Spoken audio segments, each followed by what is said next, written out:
I was asked to say a few words about the Commonwealth, and I just wanted to share a few facts, which, like me, you may not know.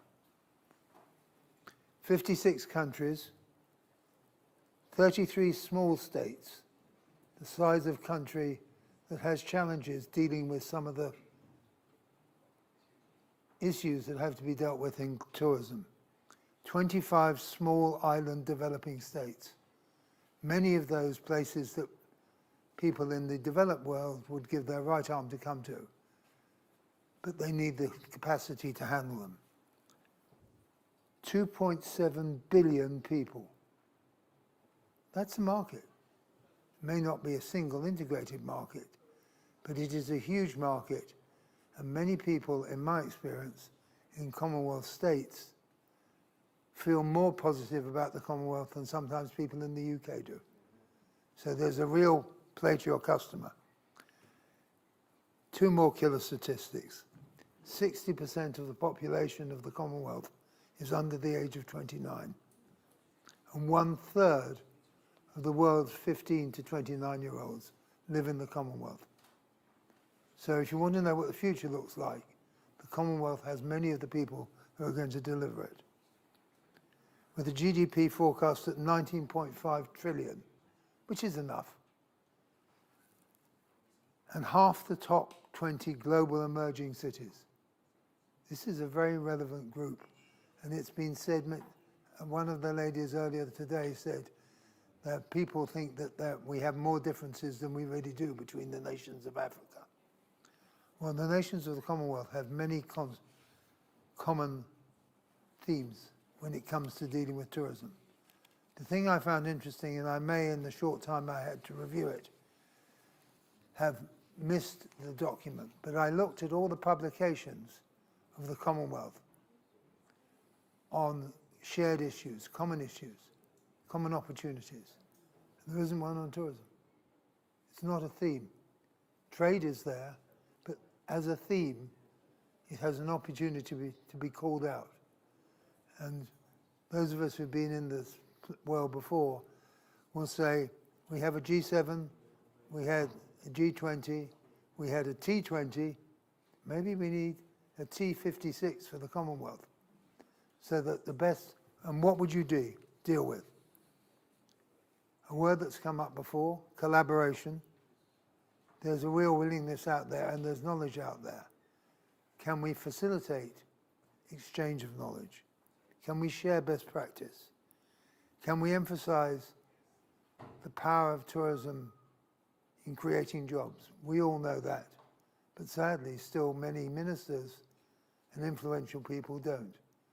Of the 10 years that I chair Visit Britain, the one moment when I got through to the Prime Minister, there were a few of them too, when I got through to a Prime Minister, when I was asked, what's the most significant fact about tourism?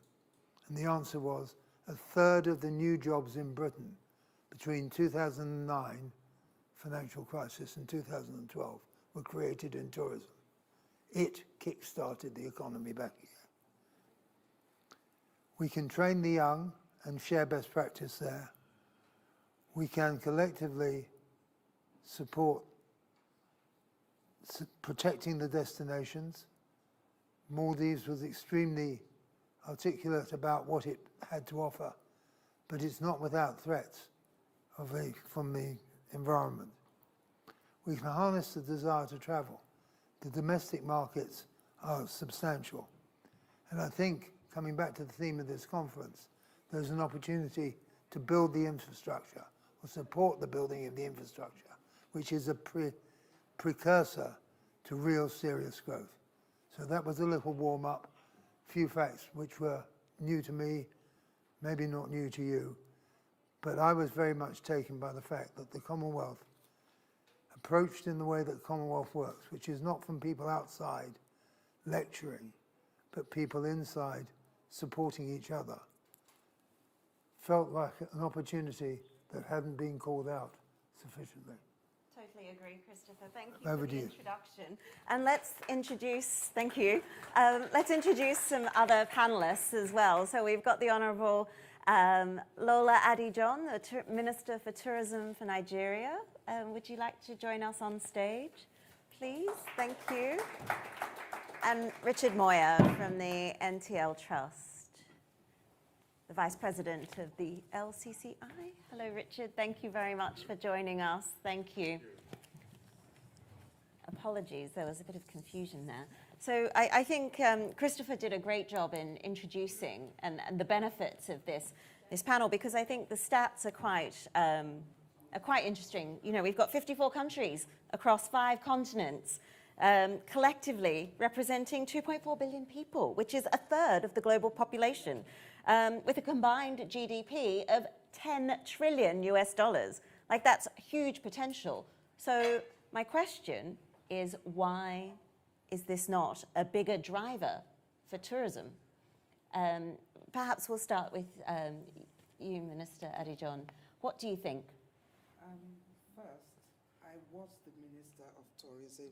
Oh, apologies. 2 weeks ago, I was discharged from my duties, but the new minister asked me to come. So that's why I'm still here. So, in answer to your question, I think it's more of connectivity. It's very expensive to come to Africa. I think the cheapest country one can get to is Morocco. Mm-hmm. And then also in South Africa, there was a time that it was actually quite cheap to go to South Africa, especially for the distance. Distance of how many hours? Almost 12 hours journey. It costs about $500 at the time. But West Africa, very expensive. And I know that East Africa is also very expensive to get to. And there's the other issue of visa. Mm-hmm. It's been mentioned. And it's not just visa to each of those countries. You know, there are different grades of visas. So you have the ECOWAS region, that's the West African region. It's free to go to any West African country if you are West African. But then when it comes to Africa, Kenya is different. It's visa-free now. But to come to Nigeria as an African, for instance, we just waged a battle.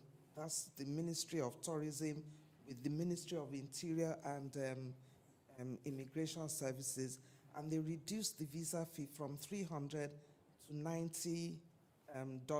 That was during my time. But I don't understand why it's not free, but it's still a battle and we hope to win.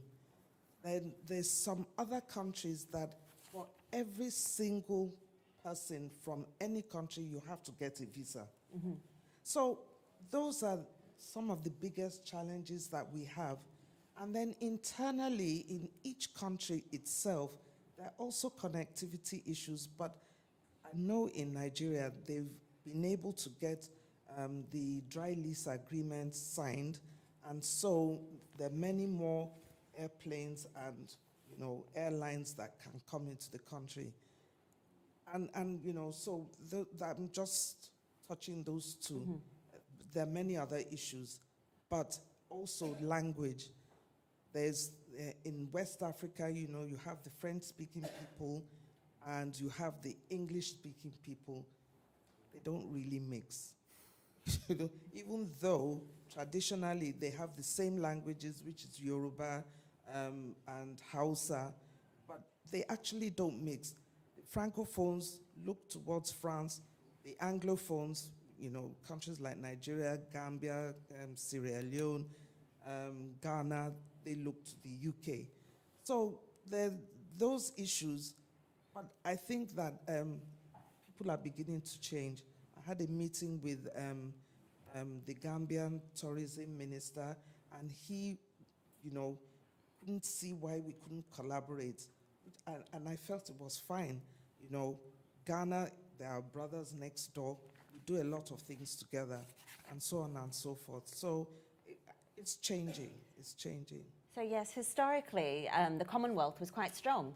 And I'm going to hand over to Richard Moir now, because the potential is there, isn't it? But from a devil's advocate point of view, I cannot see countries like Australia and New Zealand and Canada letting in other people for free without a visa, despite them being part of the Commonwealth. Now we're going off on another tangent, but let's get back to a positive message. Okay. In light of the introduction, I wholly endorse that, and I would be prepared to be even more positive. Commonwealth is run by a woman right now, Baroness Scotland. The incoming Commonwealth Secretary General will also be a woman, and she is currently the Foreign Minister for Ghana, who will take over next year. And the Commonwealth have always been strong on having women in charge. That's the first point. Commonwealth far more inclusive. It doesn't get much publicity.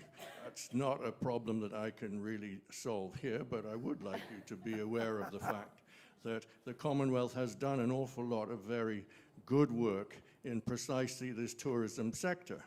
What we haven't been able to achieve, although this was addressed in Samoa last week at the Heads of Government Conference, is an agenda whereby ministers of tourism should get together, and we would ideally like to see a Commonwealth tourism agenda, more joined up than it has ever been, which ties in with some of the points which you were just making.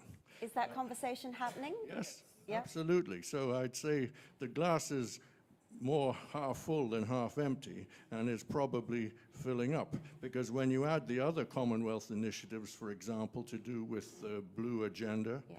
for example, for small island developing states, so we've heard the African point of view. Let me take you to the other side of the world, in the Caribbean, where clearly small island developing states prevail. And their problems are definitely at the forefront of a Commonwealth agenda, but it all boils down to money.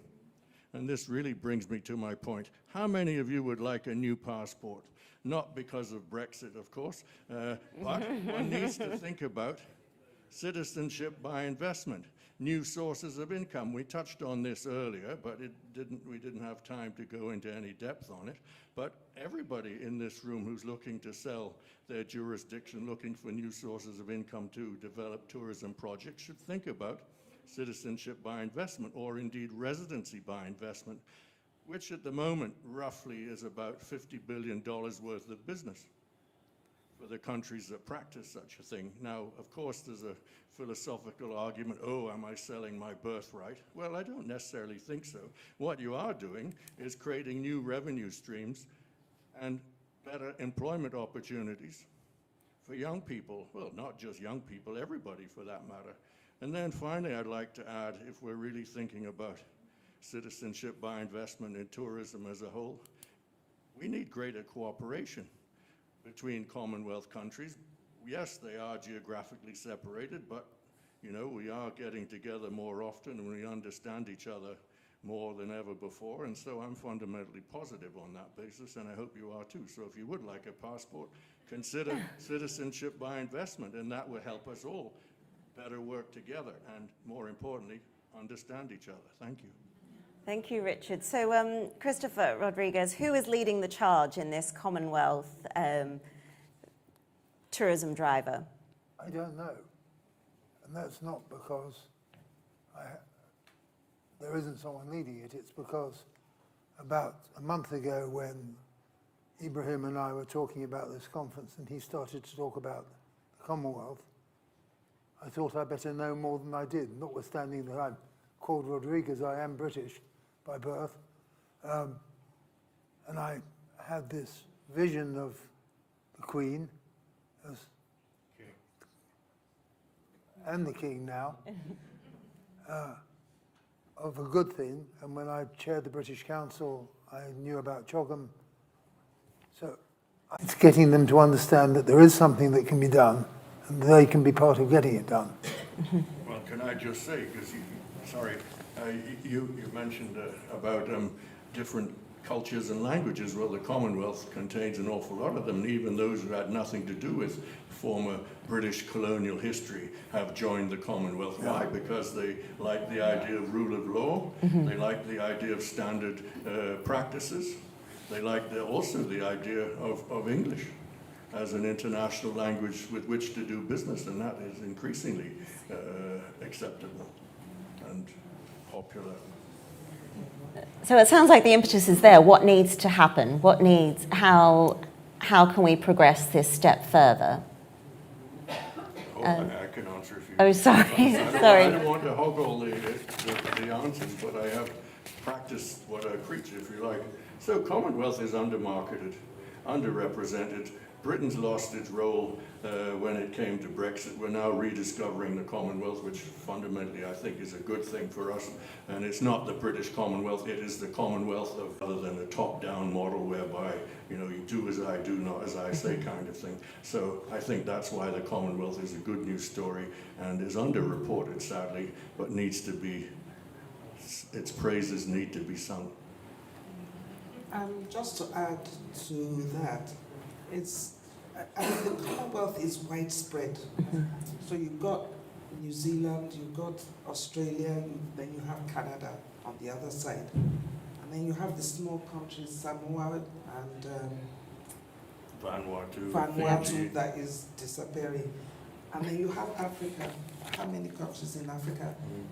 Connectivity amongst those countries is almost impossible. You have to go either via Europe or via the States or via, and it's expensive and it doesn't allow trade to grow. Trade amongst the countries in the Commonwealth. I mean, right now the UK is, I think they have an agreement with Rwanda, who recently joined the Commonwealth, and sending immigrants there. That's not trade. Can I interject? I can give you, I've done my research. Okay, so what? Inter-Commonwealth trade is actually increasing, and the report was launched just before CHOGM, and under the current Secretary General, she's very proud to announce, because it's better to announce good news than bad, and in this case, she only had good news, to demonstrate very clearly, despite the problems that you're right to highlight, that things are improving and inter-Commonwealth trade is certainly on the up, not just because of COVID, but also because of increased interconnectivity. So this isn't a fiction or me just talking up a good news story. You go and look on the website and you'll see trade has vastly improved. And you know, from this country's point of view, we need to improve our interconnectivity with the Commonwealth, because of the European Union, we got lazy, let's say, because we only traded with our neighbors. Now we've got the chance to widen our catchment area and widen our commerce as a result. So I disagree. Inter-Commonwealth trade has definitely improved. What do you think, Christopher Rodrigues? Do you think the potential for the Commonwealth, could it rival the EU? Our relationship with the EU that was previously? It could be much bigger than it is now, which is, in a sense, all that matters, because we're trying to kick into open goals, not kick to where the goalposts have been removed. I wanted to make a comment on perspective. When I first started in the tourism industry about 40 years ago, God help me, I was asked to go and speak to the Northern Ireland Tourist Board in the middle of the Troubles, when Belfast and other cities were being blown up. And I thought, when I met the head of the Northern Ireland Tourist Board, that I had met one of the most courageous and resilient people I'd ever met.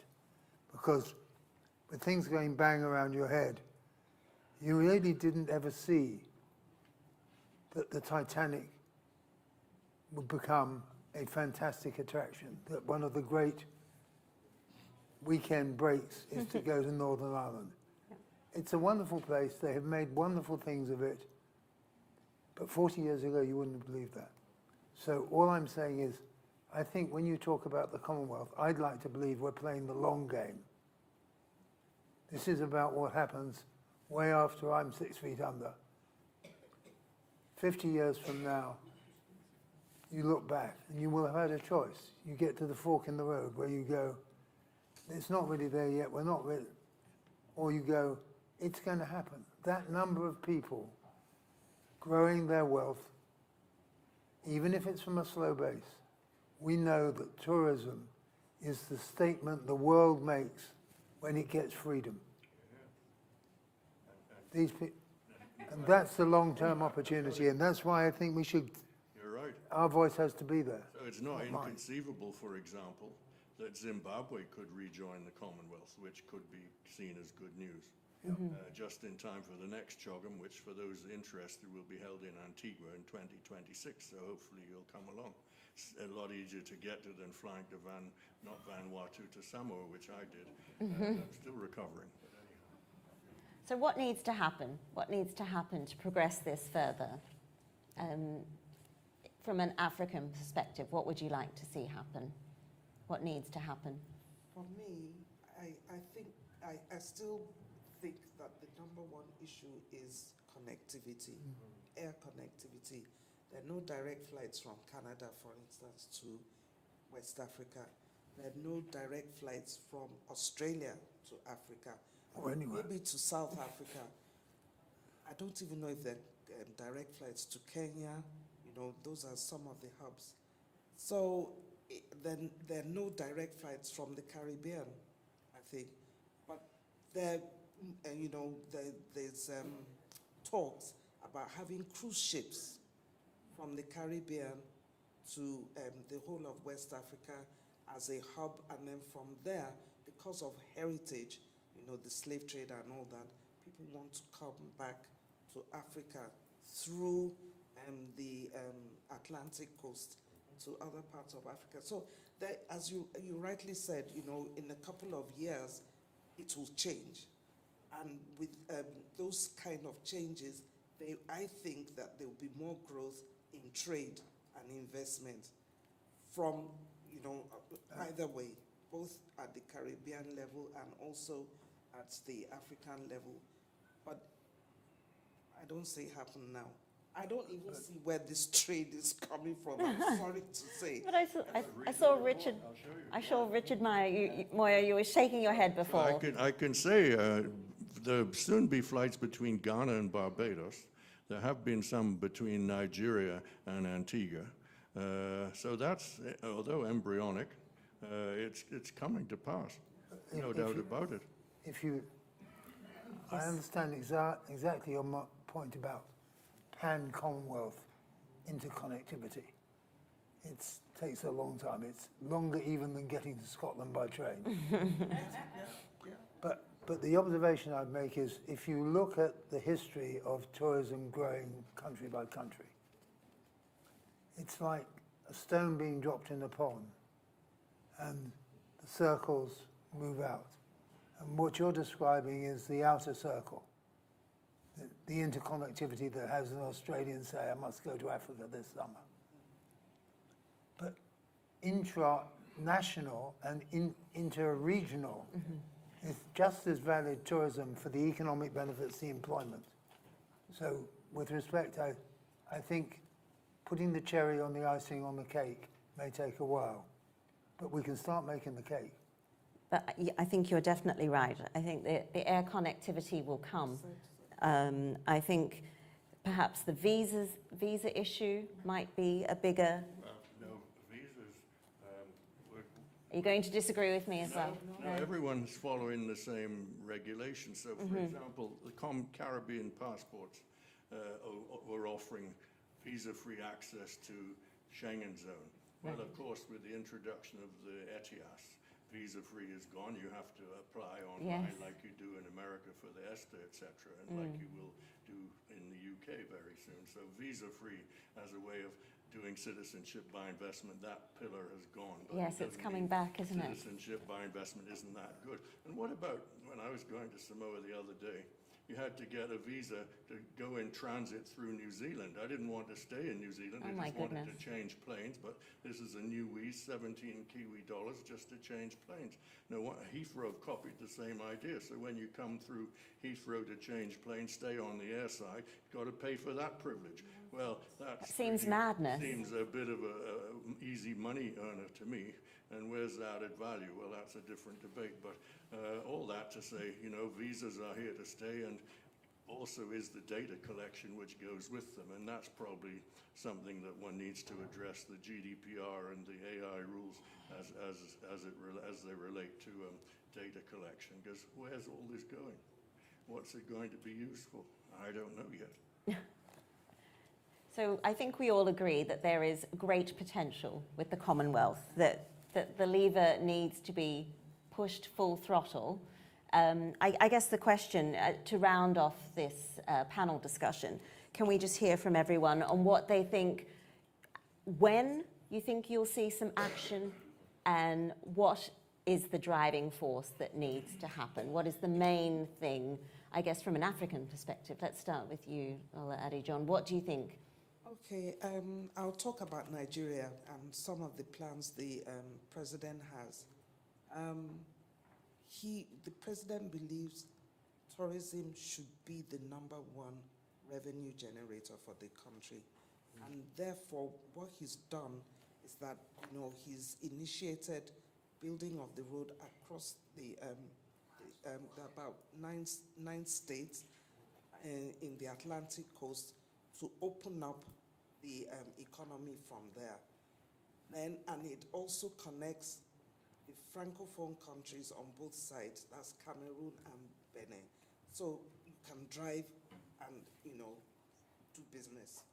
So, and he also believes that from Lagos, which is right at the coast, all the way to Sokoto to the north of Nigeria, there's also another road being built. So he believes that there is the opportunity both for community-based tourism, domestic tourism, as well as inbound. Inbound is not, I think for him, it's not so important. It's more of domestic and community-based tourism that he believes that it's sustainable, and I also agree with that. But for the rest of Africa itself, there are huge opportunities. I think the only country I haven't been to in Africa is Central Africa, but I've been to almost every country in Africa. And the culture is the same. The languages are a lot of the same, and so on and so forth. So the the Malawi lady, when she said that there are lots of similarities, it is true in terms of the culture and the way we think, and we just need to work on that. And Bob's your uncle. Bob's your uncle. So Richard Moir. Right. Oh, here you go. I Publicity? can give you the latest figures. Oh dear, good. This is good, from the good. Commonwealth Trade Review, the latest one, which was launched just 2 weeks ago, and it concerns. It's up to date as far as 2022, which is all they could give. So in 2022, the Commonwealth's combined GDP reached $14 trillion for the first time, with projections estimating it could rise to $20 trillion by 2029. So, according to the Secretary General, she said the Commonwealth also saw a strong post-COVID rebound in international trade, while its trade advantage, and this is the key for the Commonwealth trade advantage, has been resilient. Intra-Commonwealth trade hit a record-breaking $854 billion in 2022 and is expected to surpass $1 trillion by 2026. So that's intra-Commonwealth, between Commonwealth countries, $854 billion in 2022 and $1 trillion expected to reach by 2026. So there you go. That's quite a lot of money when you think about it, and it means there's more trust, more development going on between Commonwealth countries than outside of it. And it's the kith and kin historical legacy initiatives or historical legacy which explains it all, not just languages. Of course, there's French members as well. They trade too and very welcome. So don't underestimate the Commonwealth is all I can say. What we need to look at, as is the title of this conference, investment. And one way, which I would urge you all to look at, is, of course, residency and citizenship by investment. I was impressed to learn that Malawi are going this route. Others in the Caribbean, there's 5 of them who've been doing this since the first one was St. Kitts and Nevis, 1984. And then you've got the other 4, St. Lucia, Antigua and Barbuda, Grenada, and Dominica, who also do citizenship by investment, and they have some of the most stringent due diligence in the world. So contrary to what these doomsayers have been saying, oh, you can't trust anyone who's bought a passport through citizenship by investment, they're obviously dodgy tax evaders and so on. Well, it's not strictly the case. They undergo far more due diligence than many others who apply for passports in other jurisdictions. So there you go. Thank you.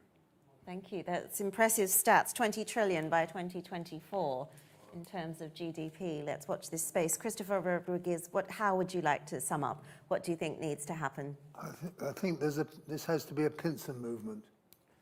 On the one side, you have the countries, forgive me, I'm not as knowledgeable as you are, so if I misspeak, correct me. But you have your 50-plus countries, and you will be able, people who know more than I do, will be able to categorize those as ones in which tourism, domestic maybe, that's fine, is already regarded as being important to those who are sitting on the fence, to those who don't want to know.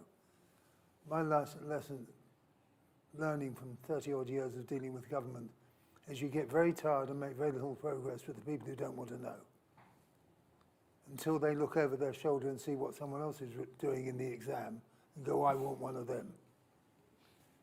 On the other hand, the people who are already committed can be great assets in helping to move it forward. You just need a small party. The other thing is, I think the tourism message needs to get to Baroness Scotland. And I think, so that there's a push from the other end, at least no resistance, but preferably a supportive environment in which consensus can be built, because this isn't anybody. The next Secretary General will come from Ghana, as I said. Perfect. And then the middle bit is, unless I'm wrong, and Taleb and I have been talking about this since a Spanish airport meeting some long years ago, the employment statistic, the employment multiplier of tourism is the one thing that no self-respecting leader of a country can ignore, because they've all got lots of young people looking for jobs.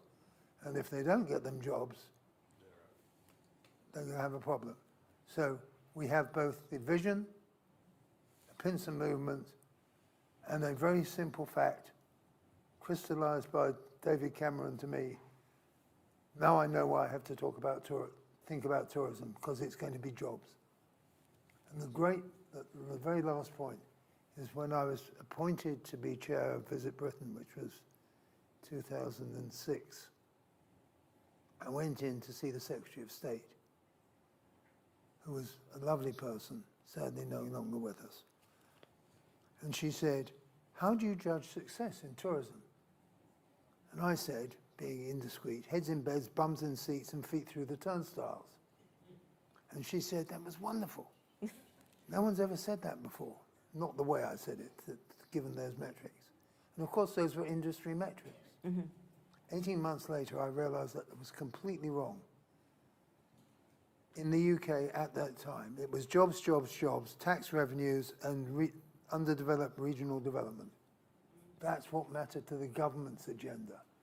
And the great lesson of the 10 years that I had involved with Visit Britain was trying to persuade the industry to talk to what the government thought was important, not to what we thought was important, and to get the benefits for what we thought was important by getting the government to feel comfortable about what they thought was important. And the example, a great example, was President Calderon in Mexico, who was a true believer in tourism, got all of his ministers in and said, right, each of you has a role to play. Skewer goes sideways through. We have an aligned policy. So when one of the Mexican states was talking about building a road, it was because the road was built to a tourism destination, because the hotel in, and it worked. He didn't stay in power for long enough afterwards from the tourism perspective. But that was the man who got the breakthrough and for whom the T20 first was created. So that's great. I think in wrapping up, some really excellent points here. And it's quite an exciting space, if you ask me. And if 20 trillion GDP by 2029, as you say, think of the jobs. And I think this is really an exciting space. We've already seen the Blue Agenda coming online. So if we can see more initiatives like this in tourism, this will be very, very exciting. I haven't told you all of it. Well, thank you. Watch this space. We could go on for hours, but we are running out of time. Thank you. Thank you very much. Thank you.